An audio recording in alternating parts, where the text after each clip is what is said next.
The next step in our process then is food purchasing, which is an essential food service function as well. Today's market offers a large variety of products to choose from, and well informed selections must be made. Procedures for the selection of vendors, determination of food needs, writing of specifications, and methods of purchasing are all important in the food purchasing function.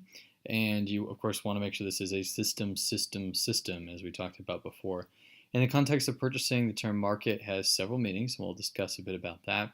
And products are distributed through a series of channels and transfer of ownership through the distribution system, what we call the channels of distribution. Markets in the function of purchasing are regulated at the federal, state, and local levels, so lots of regulations to be had.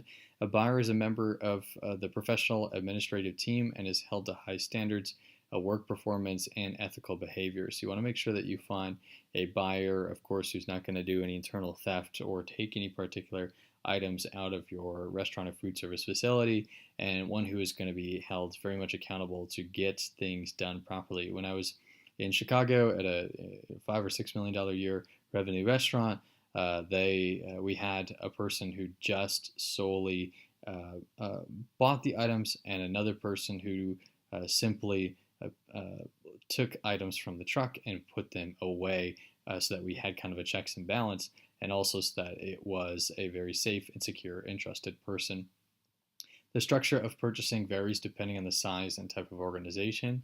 A food service can purchase food and products from many different vendors, both local and national and international, really. And formal and informal methods of purchasing are used by food service operations. Finally, procedures used to purchase products vary depending on the formality of the purchasing function. And that really depends kind of on the scale and the style and the context of your particular food service or restaurant organization. Are you large scale, small scale, corporate, or are you mom and pop? Those are all things to be considered.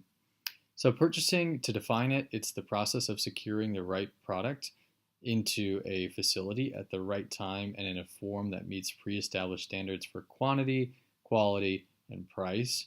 Kind of like in marketing where we have product, price, place, promotion. It's the same kind of thing: quantity, quality, and price. And purchasing varies among operations. And again, it depends whether you're large or small scale. You might be formal and have many individuals in the buying process working for you if you're a large organization. And you might, as the general manager or the owner of a small mom and pop restaurant, have a more informal process, or maybe even a combination of both. We'll see kind of some of the different blends of purchasing styles throughout the food service system. After that, then the market. The market is the medium in which a change of ownership occurs in the food service system. So it goes from a farmer to a middleman who processes the food, and so on and so forth. So it's that exchanging of hands that creates the market. Also for commodities, it's the raw agricultural product. The primary market then is the basic source of food supply, which it goes to next. And then we call the food system that which is growing, harvesting, processing, producing, manufacturing, packaging, marketing, distributing, selling, serving, and consuming food. So that really kind of encompasses everything.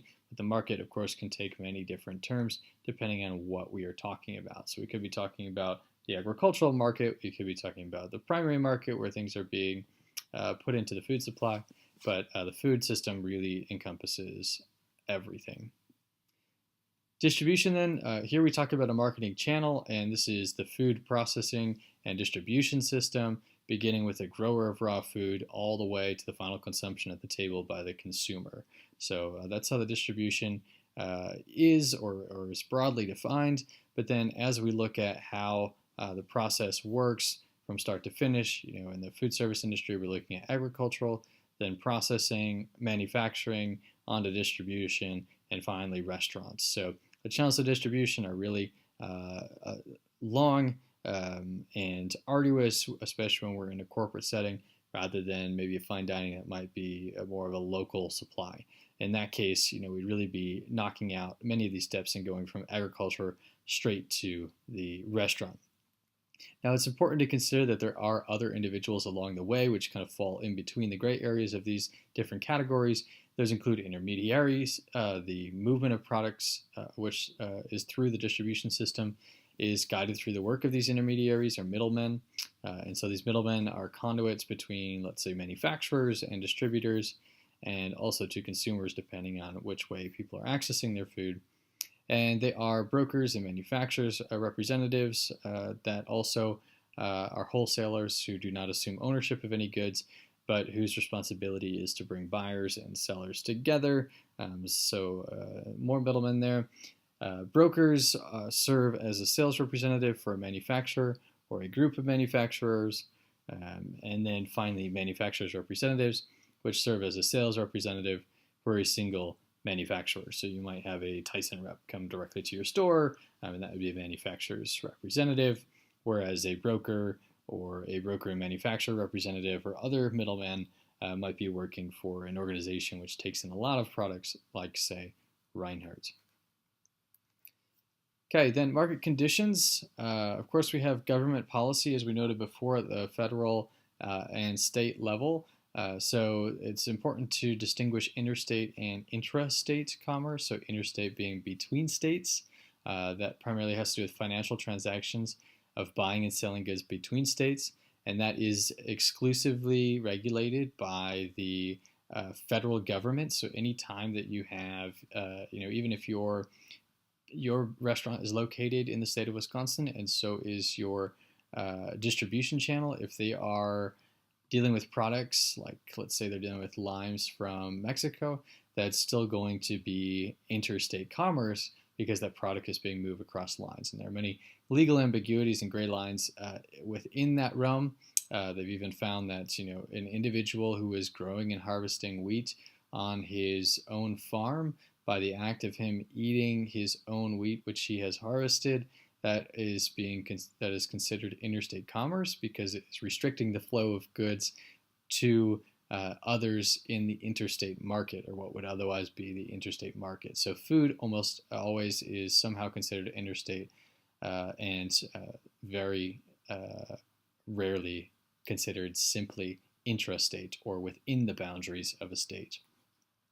As part of that government policy, we have the organizations like the USDA. They do food safety and inspection service within or for meats, poultry, and other processed foods. We have, of course, also the FDA. We have the Department of Health and Human Services, which is responsible for the enforcement of Food, Drug, and Cosmetic Act, the Fair Packaging and Labeling Act, the Nutritional Labeling Education Act, and the Food Safety Modernization Act. Additionally, there are kind of offshoots of the Department of Health and Human Services at the local level.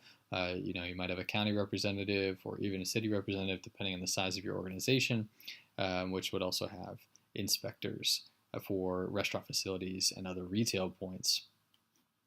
We also have another government policy that affects is the National Marine and Fisheries Service. There's the Department of Commerce, of course, that controls a voluntary inspection system.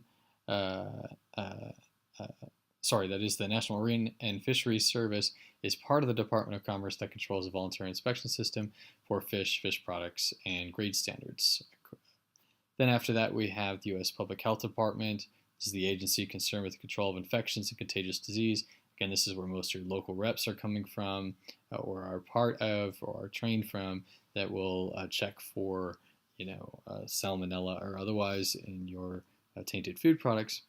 EPA, though they've been a little bit lessened in the local or the most current news, they are also indirectly affected or indirectly affect the food service market because they regulate pesticides and quality standards for water, which of course then affect our agricultural system and other parts of the channels of distribution. Department of Treasury is another example, and this includes the Bureau of Alcohol, Tobacco, and Firearms, which are an interesting grouping of items: alcohol, tobacco, and firearms. So primarily, your use of alcohol and sale of alcohol is going to be regulated by this organization in a food service or restaurant facility. Other things that affect the market, of course, adverse weather. If you have a drought in California like they just had recently, you might not have as much of,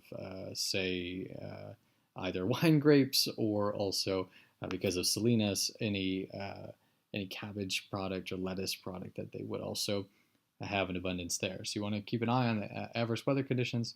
Economic trends, do things like holding up the cartel holding up limes in Mexico, does that affect the price of limes in New York, as an example? Well, that's likely to affect some form of economic trend, but also we can look at elements of inflation and otherwise that are going to affect the price of goods. And then also technology and how that can help and hurt. Nowadays, one of the new things that they're kind of piloting is blockchain technology, which is used most notably to protect Bitcoin and other online currencies. It can also be used in the restaurant and food service venue as they're piloting some items where we can see through the distribution chain, through the market shift to the channels of distribution. There can be a kind of coding on the packaging or on the particular produce or otherwise that can tell you what the temperature of that item was through the entire trip, and it creates a log which then can be given open sourced to the individual at the retail point so they can see if at any time that product was out of temperature and for how long, and if so, would they be able to reject it with quality data and technology rather than have to kind of take the guess that even if it looks good, it might not necessarily be so. So let's talk about the buyer. Some good qualities of the buyer: they must be able to negotiate and they must be an ethical person, as we discussed before. So that's you right there, taking a look at your buyer and making sure that they've stopped and met every quality that you have for them. The buyer, of course, represents the institution in those negotiations with market representatives and should have extensive knowledge and understanding of the legal requirements, especially as they relate to orders and contracts, as well as the standards that you have for your organization in terms of quality and specs and otherwise. So in the negotiation process, these are communication skills used by individuals to confer with each other to reach an agreement or compromise, of course. And so the buyer must be able to meet with the sales rep and negotiate fair prices and also kind of call them out when they try and price gouge you or send you things that you didn't need. And for that reason, they must also be ethical, as their product should be evaluated objectively, buying decisions made on the basis of quality, price, and service, and hold the purveyors to that quality standard that you have for your particular service. Types of purchasing. Food service organizations work under different types of purchasing arrangements depending on the number of factors, including the size of the operation, the ownership model, and the geographic location. So again, we kind of talked about these differences of the mom and pop versus the corporate restaurant and how the purchasing function works, but there are a number of kind of gray areas in between there. So there might be a centralized system, which is a structure of purchasing in which a department within an organization assumes the main responsibility for the purchasing function. This is most often found in those in those corporate restaurants where you have a lot of staff. Whereas a group or cooperative model is an organization that represents member organizations and oversees their purchasing function. This is, generally when you're in a smaller organization and people kind of have to play a part together. It's also important to consider that even in a centralized system, there are going to be a number of departments which play a part in the purchasing structure, and we'll talk about how that works in just a moment. So then for vendors and food distributors, well, they are a seller or a source of the supply of food and raw goods for your organization. So that could also include everything down to your paper goods. And the selection of these vendors is one of the most important decisions that must be made in the purchasing program. So we have broadline vendors, which have large inventories, and those are the ones who kind of span from paper products to yellow caution wet floor signs to apples to bananas to aubergines, so on and so forth. And you have specialty vendors which have a limited product line, so you might have someone who just focuses on meat or a type of meat, so you might just have a lamb producer, you might just have a beef producer as an example, or a seafood. It's very common to have a separate seafood provider due to the nature of it being more perishable. The buyer should carefully evaluate the product line of the vendor to ensure they meet quality specifications of the organization. And it's important to note that you generally don't just have one vendor, you likely have many of them, and they might be broadline or specialty or otherwise. And so you want to make sure that you are able to balance as many. And one of the considerations you want to take is, is it vital to you to have more vendors so that you're getting higher quality and more specialty vendors? Or are you okay using only one or two, and that means that you have one truck that's consistently coming once or say twice a week? It all depends on the style and operation of your food service venue. So we mentioned before this difference between informal and formal purchasing when we talked about the small scale and large scale restaurants. And so for an informal system, or an open market buying system. This is common again in smaller food service operations. It involves ordering needed food and supplies from a selected list of vendors on daily, or weekly, or monthly price quotations. And if you're in a more rural setting, you might get something monthly, whereas you might get price quotations daily or weekly if you are maybe in a more urban environment, because you're going to get that truck perhaps more often when you are in the urban environment, because generally the warehouses are going to be near that urban environment as well. Then there's the more formal process, and this is like what we call a competitive bid process. This is where an organization, often in large scale, will do a lot more planning process, and they're going to purchase a lot more items at one particular time that they may even warehouse themselves. And so they want to get an estimated quantity needed for monthly or even longer time periods. And then they'll submit to vendors with an invitation for them to quote on prices. So, if it's a hotel or something, might be a good example where they know that they have one menu that they run for 6 months or a year. They can begin to get those items, like say canned food items and otherwise, that they can do on a monthly or quarterly basis, so that they are buying in bulk. And of course, when you buy in bulk, then you're going to get a cheaper price. It's important to note here as well too competitive bidding variations. So many techniques exist in the formal competitive bidding and depend on the type of institution. And oftentimes, if you're a governmental organization, you do have an obligation to take that lowest price one after that bidding process goes out. Some other alternatives to the informal and formal, and kind of where these gray areas come in between the large and small scale operations. First of those is cost plus purchasing. This is where a buyer agrees to buy certain items from a purveyor for an agreed on period of time based on a fixed markup. Then there is prime vending, and this involves a formal agreement with a single vendor to supply the majority of product needs. So this is oftentimes those vendors that you're going to use the most of, and of course are your primary suppliers. So sometimes, and in most cases, these are going to be like the Reinhardts, the Sysco's, the U.S. Foods of the world, that are your broad line, broad spectrum suppliers that offer a lot of your regularly needed goods. Blanket purchase agreement. This is used when a variety of items are purchased from local suppliers, but the exact exact items, quantity, and delivery requirements are not known. And then a just-in-time purchasing. The product is purchased in the exact quantities required for a specific production run and delivered just in time. This is most common for, say, like a catering or a one-off event that you have you have a special menu for, and so you just buy that kind of package of goods that you need for that event. So market forms, we can look at food quality as well as the type of food.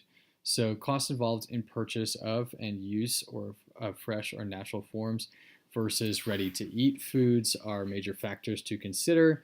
That's when we talk about the type of food.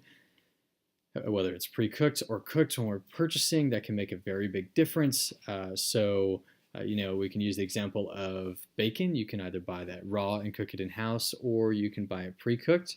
That pre-cooked bacon on a per ounce amount will likely cost 3 to 5 times more than the bacon that you would get not cooked. And consider, however, that there would be at least some labor involved in the cooking of the bacon. Now, bacon would have a very small amount of labor, but you could see other items where you would have to cut or peel fresh produce, for example, where you might want to use a pre-cut item rather than a non-cut item if you are short on time for your service, or if you wanted some other form of consistency, or you don't have the piece of equipment to cut that item in an efficient time, where it might take more labor. Then for food quality, this really breaks down to grade and brand. Grades are market classifications of quality. So when you go into your purchasing service for your standardized recipe, you can see different kind of grades And this often relates also, you can also look at stages. If you have a banana, it could be green to yellow, and there are different standards and grades available for those. Grading and acceptance services are done by the USDA Agricultural Service in cooperation with state agencies. They offer official grading or inspection for quality of meat and meat products, fresh and processed fruits and vegetables, poultry, eggs, and manufactured dairy products. Then there's also brand, and a brand is assigned by a private organization, and so that's not the same thing as a grade, though it may come to have a symbol, like Tyson Foods, if you will, might have a symbol of consistency in their meat products, as an example. Standard purchasing procedures. So what it takes here is to identify needs by inventorying stock levels. We'll talk about par level here to figure out the quantity to buy. It also requires writing specifications and developing purchase orders in either a formal or informal method. So one of the things we want to look at for standard purchasing procedures is specifications. And this is a detailed description of a product, and it should always include the name of the product, the federal grade or brand, the unit on which the price was quoted, the name and size of the container, and the count per container or approximate number per pound. So this is primarily done by the large-scale restaurants or food service venues by automated systems online. What the purchaser will find is the items that they regularly buy through their online service.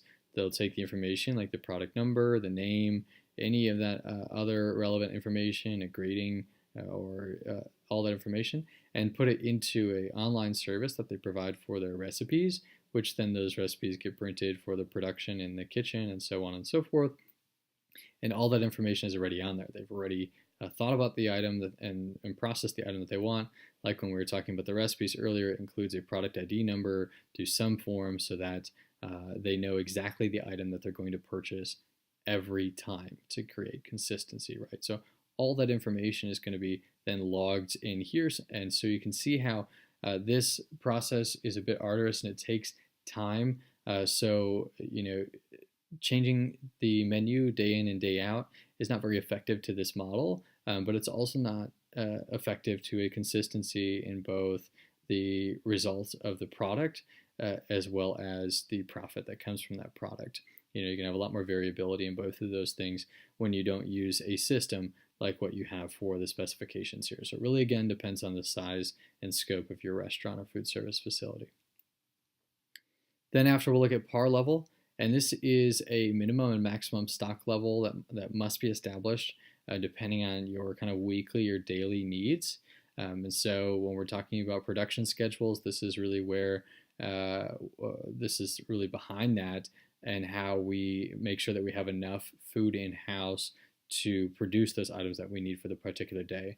So it could be daily or weekly that you're checking for your produce, your meats, any items that you use on a regular basis. And you're going to go through, and here's an example of kind of what a par level sheet looks like. You'll have each item that you inventory and how it comes from your supplier, so in this case by the pound. The unit price, just to keep that in mind, because you can then do some rough math as you go along to figure out, are you on your general kind of par of the cost every week? Every week you want to keep like a consistent amount that you're purchasing in terms of dollar amount from your suppliers, so that you're not creating this big fluctuation up and down in your service. And so then after that, what you can see is the par level. So in this case, the bacon, they require 20 pounds of bacon on however much shipment they have for that particular day or week or what have you. And so what you would do is, for day one of that week, I would go through and I would say, okay, well, I have 10 pounds. And so if I were ordering on that particular day, I would of course need another 10 pounds.